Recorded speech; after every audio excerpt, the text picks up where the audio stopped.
గంటల నాదం వినగానే తీరే మనసు కల్లు, కోరికలు మోసుకొచ్చాం నీ చరణాల చెంతకు, ఖాళీ చేతులైన మాకు నీవే ఆశల వెలుగు.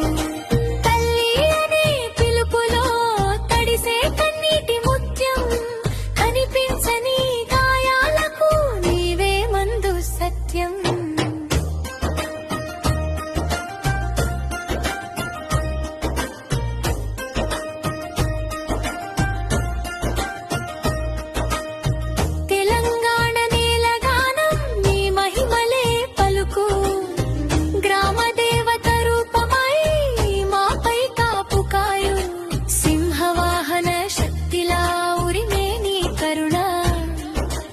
అడిగిన వెంటనే నిండే అమ్మా మీ దయమణి, భక్తుల జై జై ధ్వానాల్లో ఆమె పేరు తేలే, పెద్దమ్మ తల్లి పాదాల్లో లోకం శాంతి దొరికే.